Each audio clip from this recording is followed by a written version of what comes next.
নমস্কার, আমি বিশ্বরূপ। আজ নিউ হেলথ বাংলায় আপনাদের সাথে আলোচনা করব কোভিড-19 এবং শিশু। কেন এই আলোচনাটা করছি? কারণ আপনাদের মধ্যে অনেকে কতগুলো কোশ্চেন করেছেন এবং আমি এবারে দেখেছি যে আপনারা শিশুদের নিয়ে অনেক কিছু কোশ্চেন করেছেন কোভিড-19 রিলেটেড। তো আমি কিছু বেসিক ইনফরমেশান, যে ইনফরমেশানগুলো আপনাদের সঙ্গে শেয়ার করলে আপনারা অনেক কিছু তথ্য জানতে পারবেন, হয়তো আপনারা যেটা জানেন তার থেকে অনেক কিছু জানতে পারবেন, সমৃদ্ধ হতে পারবেন এবং সচেতনতা গড়ে উঠতে পারে। এটাই আমার প্রচেষ্টা। তো আমি অমর গুপ্তা একটা কোশ্চেন করেছেন, কোভিড-19 হওয়ার 7 দিন পর কী করা উচিত, বা কোভিড-19 ভাইরাস কতদিন থাকে। রীনা দত্ত বলেছেন স্যার। ছন্দা নন্দী বলছেন আমার ছেলে এফেক্টেড, প্লিজ বলুন। তো আজকের আলোচনা সামগ্রিকভাবে আমি শিশুদের নিয়ে করতে চাই। আমাদের বাড়িতে প্রত্যেক ঘরই ছেলে মেয়ে, বাচ্চা ছেলে মেয়ে বা টিন এজ ছেলে মেয়ে রয়েছে। তাই তাদের আজকে কোভিড-19 সংক্রান্ত সচেতনতা আমি বাবা মায়েদের মধ্যে গড়ে তুলতে চাই আজকের আলোচনা থেকে। Thank you for joining. Thank you Suki Mitra, thank you for joining. আপনারা যারা টাইপ করেন তাদেরই নাম কিন্তু আমি বলতে পারি। আপনারা অনেকে এসছেন আমি দেখতে পাচ্ছি, কিন্তু আমি নামগুলো হয়তো স্পেসিফিক বলতে পারছি না। তো ঘটনা হচ্ছে যে প্রথমেই বলি যে আজ বড়দের ক্ষেত্রে ছোটদের, বড়রা ছোটরা, এই দুটোর ইনফেকশান কিন্তু আলাদা এবং তার প্রকোপও আলাদা। এটা কিন্তু আজকে রিসার্চে প্রমাণিত হয়েছে। তো বড়দের ক্ষেত্রে রিস্ক ফ্যাক্টর অনেক বেশি, ছোটদের ক্ষেত্রে রিস্ক ফ্যাক্টর অনেকটা কম। ছোটরা কি ইনফেক্টেড হতে পারে? হ্যাঁ, ইনফেক্টেড হতে পারে। ছোটরা কি ছোটরা কি ইনফেকশান ছড়াতে পারে? হ্যাঁ, পারে। তো ছোটদের কি সিভিয়ারিটি আসতে পারে? খুব কম। ছোটদের যে সমস্ত সিমটমগুলো আসে সেগুলো আইদার খুব মাইল্ড অথবা কোনো সিমটমই থাকে না। খুব রেয়ার ক্ষেত্রে এটা সিভিয়ারলির দিকে যায়, এবং সেটা একটা কোভিড-19 সাথে একটা রেয়ার কেস, যেটা multi system inflammatory system in children, multi system inflammatory syndrome in children, MISC। এটা কোভিড-19 সাথে সিভিয়ারলি কেসে অনেক সময় দেখা যায়। তো আমরা সেইগুলোই আলোচনা করব ধাপে ধাপে। তো ঘটনাটা হচ্ছে যে কোভিড-19 ভাইরাস শিশুদের ক্ষেত্রে আসে এবং এটাও কিন্তু পরিলক্ষিত হয় 2 থেকে 3 সপ্তাহ, মানে 2 দিন থেকে 21 দিন এর মধ্যেই কিন্তু সমস্ত সিমটমগুলো আমাদের মধ্যে এক্সপ্রেশন হয়। শিশুদের ক্ষেত্রেও সেম। তো শিশুদের ক্ষেত্রে যে সিমটমগুলো সেগুলোও কিন্তু বড়দের সঙ্গে সিমটমের দিক থেকে সেম, যেমন জ্বর, সোর থ্রোট, তারপর ধরুন ডায়রিয়া, তারপর ধরুন মাথার যন্ত্রণা, তারপর যে ডিজিজ স্পেসিফিক যখন সিভারিটি আসে তখন ও ক্ষেত্রে যে রেসপিরেটরি সিমটম সেটাও কিন্তু পরিলক্ষিত হয়। তো ইন জেনারেল যে সিমটমগুলো, কমন সিমটম যেগুলো আমাদের সবসময় পরিলক্ষিত হয় অ্যাডাল্টদের, সেগুলোও কিন্তু শিশুদের মধ্যে পরিলক্ষিত হয়। তাই কখনো কখনো আমাদের সেই সিমটমগুলোকে জানাটাও প্রয়োজন, এবং সেই সিমটমগুলো কিন্তু অন্যান্য ডিজিজের ক্ষেত্রে ম্যাচ করে যায়। তার ফলে আমরা অনেক সময় বুঝতে পারি না। কিন্তু এখন কোভিড-19 টেস্ট বা কোভিড-19 সচেতনতা দিন দিন বাড়ছে। তাই আপনাদের শিশুর বাড়িতে কোনো রকম সিমটম যদি পরিলক্ষিত হয়, অবশ্যই ডাক্তারের সাথে, আপনারা যে ডাক্তারের সাথে কনসাল্ট করেন বা টেলিমেডিসিনের মাধ্যমে কনসাল্ট করেন, যে প্ল্যাটফর্ম থেকেই কনসেপ্ট ইউজ করেন না কেন, ডাক্তারের কনসাল্ট করেন না কেন, সেগুলো করবেন। এগুলো কিন্তু আজকে খুবই দরকার। তো শিশুদের অনেক সময় একটা মাল্টি সিস্টেম ইনফ্লামেটরি সিনড্রোম গড়ে ওঠে কোভিড-19 ইনফেক্টেড হলে। সেটা কিন্তু খুবই রেয়ার। তো সেক্ষেত্রে আবার রেডনেস, মানে ঠোঁট, জিভ লাল হয়ে যায়, চোখ লাল হয়ে যায়, সারা গায়ে র্যাশ আসে। ইন অ্যাডিশন অফ দ্যাট জ্বর থাকে, ডায়রিয়া অনেক সময় হয়, অনেক সময় পেটের যন্ত্রণা হয়, মাথার যন্ত্রণা হয়, গায়ে হাত পায়ে ব্যথা হয়। এগুলোও কিন্তু সিমটমের একটা অংশ। আবার দেখুন, এই ধরনের সিমটমগুলো বহু আদার জ্বর টাইফয়েড হতে পারে, ম্যালেরিয়া হতে পারে, বহু ক্ষেত্রে কিন্তু কমন কোল্ড হতে পারে, এদের ক্ষেত্রেও কিন্তু একই ধরনের সিমটম। তাই আজকে সাধারণ মানুষের কাছে এটা রিয়েলি একটা খুবই টাফ টাইম, যে আইডেন্টিফাই করতে তো আপনি পারবেন না, আমিও পারবো না। তার জন্য কিন্তু আমাদের টেস্টিং প্রয়োজন এবং ডাক্তারদের শরণাপন্ন হওয়া প্রয়োজন, এবং সেক্ষেত্রে কিন্তু আমাদের সেটাই করতে হবে। তাই আমাদের নিজস্ব পরিবারের কেয়ার, আমরা এল্ডারলি কেয়ারের কথা আগের দিন বলেছি যে কিভাবে আমরা সচেতন থাকব, তেমনি আমরা আজকে আমরা শিশুদের সচেতনতা নিয়ে কথা বলব। তো ধরুন একটা ছেলে ইনফেক্টেড হয়েছে বাড়িতে, তো তাকে কিন্তু হোম আইসোলেশনে রাখতে হবে, তার সিমটম ওয়াচ করতে হবে, সকাল সন্ধে মানে দুবেলা, আমি বলতে চাইছি দুবেলা তার টেম্পারেচারও নিতে হবে। যদি দেখেন টেম্পারেচার বাড়ছে, নামছে না, সঙ্গে সঙ্গে ডাক্তারের কনসাল্ট করতে হবে। এবং অবশ্যই যদি কোনো ছেলে বা সিমটম আসে, মাস্ক ইউজ তো করতেই হবে বাড়িতে, আপনাদেরও মাস্ক ইউজ করতে হবে বাড়িতে। এবার মাস্ক ইউজ করার সময় আবার অনেকটা রেস্ট্রিকশানও আছে। যাদের বয়স 2 বছরের নিচে তাদের ক্ষেত্রে অনেক সময় মাস্ক ইউজ করা হয় না। সেক্ষেত্রে আপনি বা যারা বাড়ির বাবা মা বা পরিবারের অন্যান্য কেয়ার গিভার, তারা মাস্ক ইউজ করবেন। বাড়ির ঘর যতটা পারবেন খোলা রাখবেন, মানে এয়ার সার্কুলেশনটা যত বেশি হবে, দ্যাট ইজ তত বেটার অ্যাটমসফিয়ার। তো সেটাকে খেয়াল রাখতে হবে।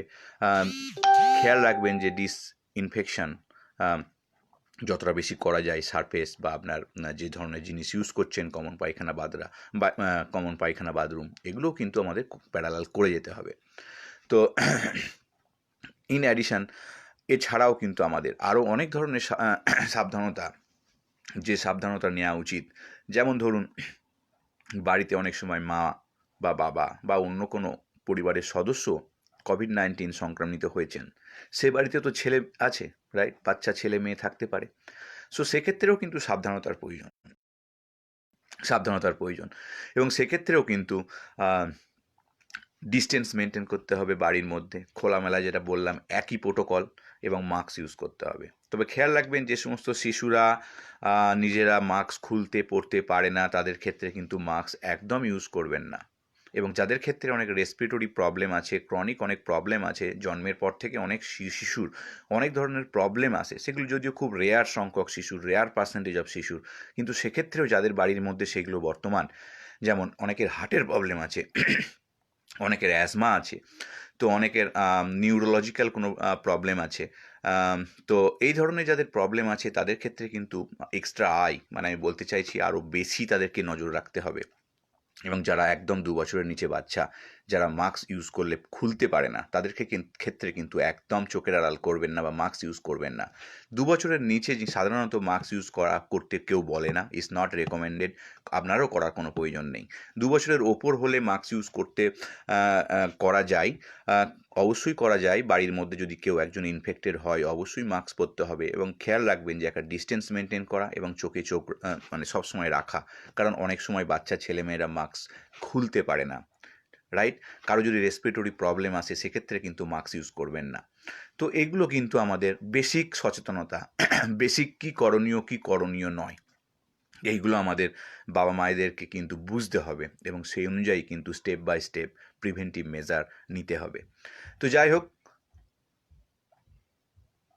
রিসেন্টলি একটা পেপার পাবলিশ হয়েছে নেচার ইমিউনোলজিতে, সেখানে কিন্তু বলেছে বাচ্চাদের ক্ষেত্রে আমাদের এই ভাইরাস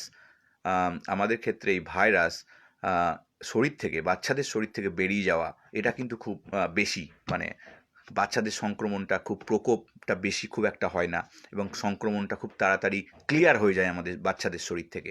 তো এটা কিন্তু একটা রিসার্চ কিন্তু বলছে, এই যে বাচ্চাদের ক্ষেত্রে কিন্তু এক্ষেত্রে এটা একটা ভালো খবর যে আমাদের বাচ্চাদের ক্ষেত্রে সেই ক্যাপাবিলিটিটা রয়েছে, কারণ এদের শরীরে এখনও নাইভ টি সেল রয়েছে, যে টি সেলগুলো খুব তাড়াতাড়ি ফরেন ভাইরাস, যেমন কোভিড-19 ভাইরাস, এটাকে দেখতে পারে, চিনতে পারে, এবং সেই অনুযায়ী প্রোটেক্টিভ ইমিউনিটি গড়ে ওঠে।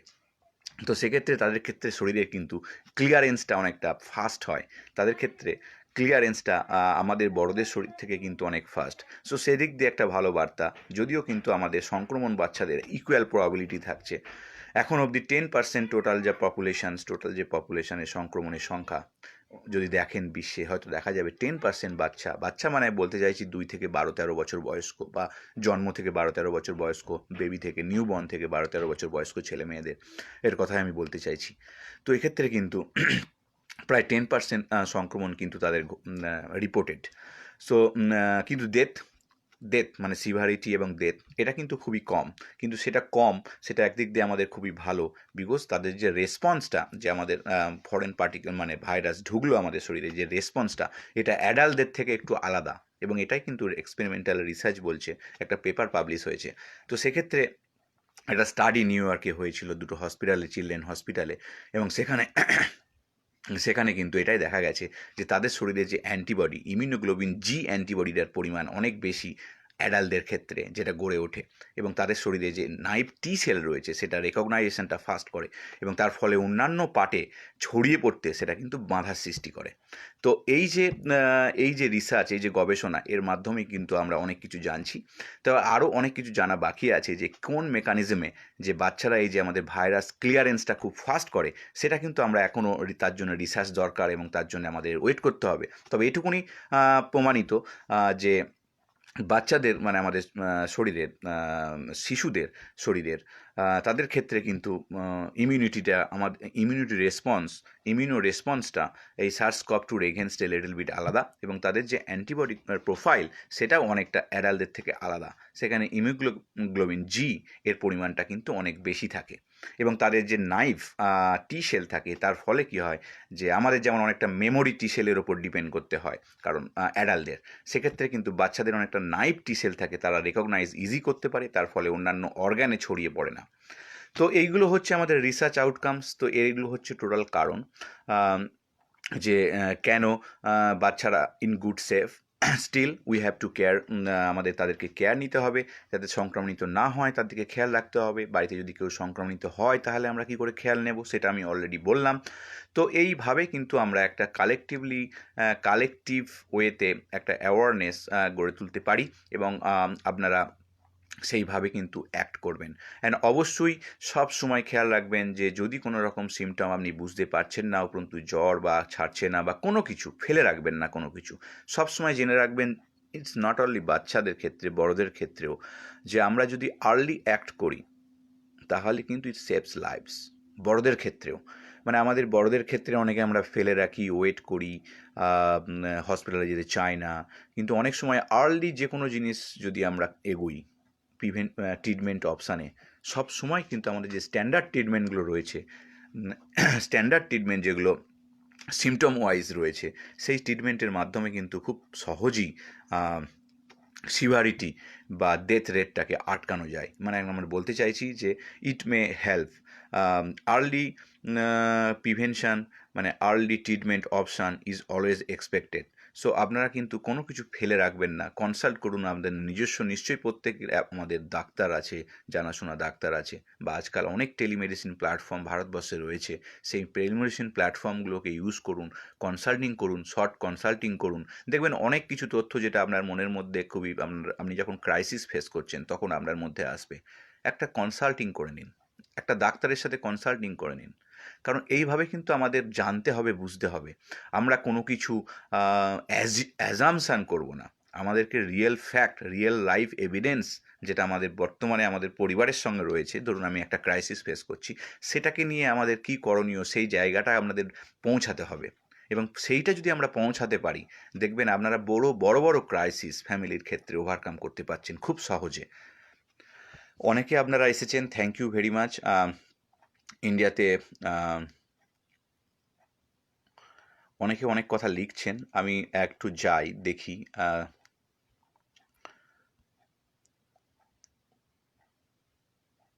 সখী মিত্র বলছেন আমাদের এখানে শিশু কোভিড-19 ইনফেক্টেড, শিশুরা, আমি তো বললাম কোভিড-19 ইনফেক্টেড শিশুরা হতে পারে, একই ধরনের প্রবাবিলিটি, এবং তাদের ক্ষেত্রে কিন্তু ফাইট করার ক্যাপাসিটি অনেক বেশি, এটুকুনি আমি বলতে পারি। তবে হ্যাঁ, খুব সিভিয়ারলি কেসে অন্যান্য কোভিড-19 আছে এমন ক্ষেত্রে সিমটম আছে, একটা মাল্টি সিস্টেম একটা ডিজিজ সিমটম, ইনফ্ল্যামেটরি সিমটম একটা ডেভেলপড হয়, সেটা খুবই রেয়ার ক্ষেত্রে।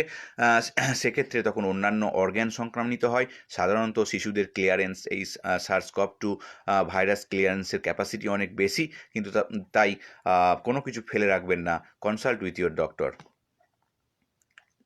এখানে ডেঙ্গুতে অনেকে অ্যাফেক্টেড। ডেঙ্গু আমাদের বহু বছর ধরে আছে, আমাদের সিস্টেমে রয়েছে, সমাজে রয়েছে। আমরা প্রতি বছরই বহু মানুষ মারা যায়, বহু মানুষ সুস্থ হয়ে ফিরে ওঠে। আমরা ডেঙ্গু সম্পর্কে সচেতনতার অনেক পোস্টও করেছি, আপনারা নিশ্চয়ই দেখেছেন। আগে আমি ডেঙ্গু নিয়ে বহু কথাও ভিডিও আকারেও নিয়ে এসেছি। আপনারা একটু পুরনো তথ্য বা ওয়েবসাইটে গিয়ে ডেঙ্গু সার্চ করে অনেক তথ্য জানতেও পারবেন। আমি এইভাবে আপনাদের সহায়ক মানে একটা সহায়ক ওয়েবসাইট যেখান থেকে আপনারা ইনফরমেশান পাবেন, গাইডলাইন্স পাবেন, সেটাই আস্তে আস্তে গড়ে তোলার চেষ্টা করছি। পিন্টু পাইক, শিশুর আক্রান্ত হলে হোম কোয়ারেন্টাইন কীভাবে করবে?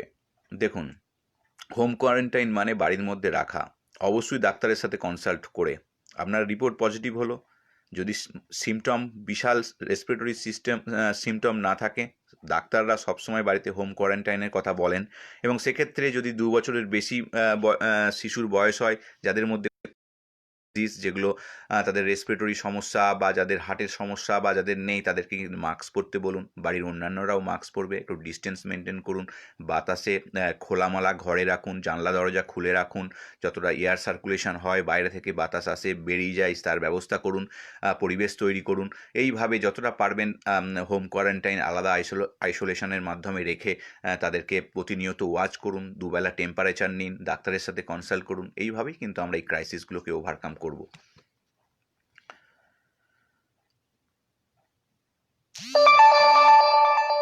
পুজোর সময় সুখমিত্র বলছেন, অনেক বাচ্চারা বাবা মা পুজোর সময় বাচ্চাদের নিয়ে বেরিয়েছেন, তাই অনেক বাচ্চা ইনফেক্টেড হয়েছে। সেটা একটা প্রবাবিলিটি তো থেকেই যায়। একটা ক্রাউড স্পেসে আমরা শুধু বাচ্চারা নয়, বড়রাও ইনফেক্টেড হতে পারে। ক্রাউড স্পেসে যদি আমরা উইদাউট প্রোটেকশানে চলাফেরা করি, আমরা জানি না আমাদের পাশে অনেক অ্যাসিমটোমেটিক সিমটম ক্যারিয়ার আছে, তো সেখান থেকে আমাদের সংক্রমণ হওয়ার সম্ভাবনা থাকে। এবং এই জন্যই কিন্তু এই সংক্রমণটা আজকে বেড়েছে। জুলাই আগস্টে যা ছিল, আজকে তার সংক্রমণ প্রায় দ্বিগুণ হয়ে গেছে। একটা ওয়ার্ল্ডোমিটার আমি ওয়েবসাইটে গতকাল আমার ফেসবুক পেজে পোস্ট করেছিলাম। সেখানে যদি ম্যাপটা দেখেন যে গ্লোবাল ওয়াইজ, তাহলে দেখবেন সংক্রমণ কিন্তু সত্যি সংখ্যা বেড়েছে, এবং মৃত্যুর সংখ্যাও কিন্তু সংক্রমণের সাথে বেড়েছে। তো এটা real fact, real life evidence, এবং এটাকে অনেকে গ্রাহ্য করছে, অনেকে গ্রাহ্য করছে না।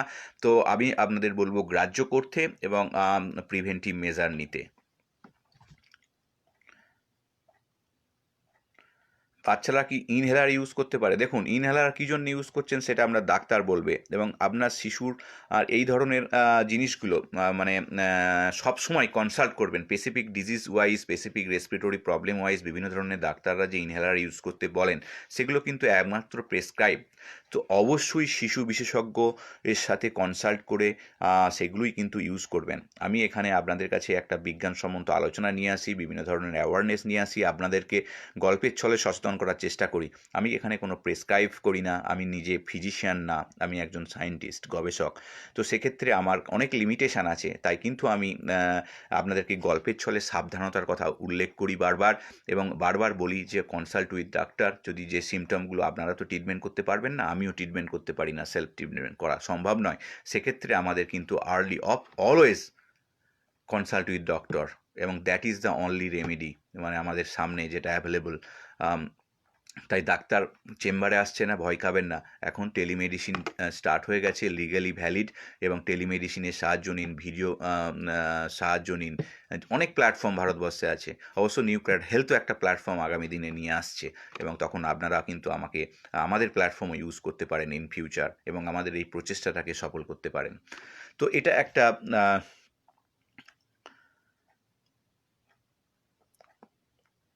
ইন্ডিয়াতে every family detected with COVID, but out of 4, 2 are symptomatic. What are the reason? Is that due to weakening of the virus by mutations? ইন্ডিয়াতে এভরি ফ্যামিলি ডিটেক্টেড হয়েছে এটা ঠিক না, কারণ আমাদের ইন্ডিয়ার যা পপুলেশন, সেক্ষেত্রে 130 কোটি মানুষ ডিটেক্টেড হয়েছে, কোভিড-19 পজিটিভ হয়েছে, এটা এখনও বিশ্বাসযোগ্য নয় বা এটার কোনো রিপোর্ট নেই। হ্যাঁ, কয়েক লক্ষ কোটির কাছাকাছি পৌঁছে গেছে হয়তো, সেটা ইনফেক্টেড হয়েছে। এবং হ্যাঁ, আমরা অনেক জানি না যেগুলো রিপোর্টেড নয়, শেষ সংখ্যাটাও অনেক কয়েক কোটি হতে পারে অবশ্যই।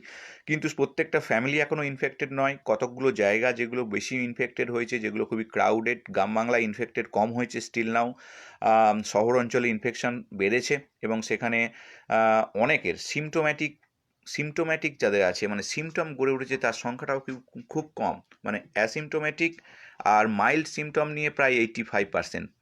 আর খুব সিমটম সিভিয়ারলি বা মডারেট সিমটম গড়ে ওঠে, সেগুলো হয়তো আপ টু 5%, সেটাই রিপোর্টেড। তো তাদের ক্ষেত্রে হয়তো হসপিটালাইজ হওয়ার সম্ভাবনা হসপিটালাইজড করতে হয় এবং ট্রিটমেন্ট অপশান আছে, স্ট্যান্ডার্ড ট্রিটমেন্ট তো আছেই। তো যাই হোক, ভাইরাস কিন্তু উইকেনিং, ভাইরাস মিউটেশন হচ্ছে প্রতিনিয়ত, সেদিক দিয়ে কোনো ডাউট নেই। ভাইরাস তার ক্যাপাসিটি বাড়িয়েছে, ইনফেকশন ক্যাপাসিটি বাড়িয়েছে। এর আগে একদিন আমি লাইভ করে একটা বিভিন্ন ধরনের স্ট্রেনের আপনাদের কাছে ব্যাখ্যা করেছিলাম, যে রাইট নাও সব যে স্ট্রেনগুলো রয়েছে সেগুলো কিন্তু তাদের ইনফেকশন করার ক্যাপাসিটি তারা বাড়িয়ে নিয়েছে, তাদের যে মিউটেশনটা হয়েছে। তো তারা তাদের মতো করে মিউটেশন হয়ে তারা নতুন নতুন স্ট্রেন জন্ম দিচ্ছে আগামী দিনে। যেমন প্রথমে যে উহানে যে স্ট্রেনটা ছিল, সে এখন একদম পাওয়া যায় না সেই স্ট্রেন কোনো জায়গায়।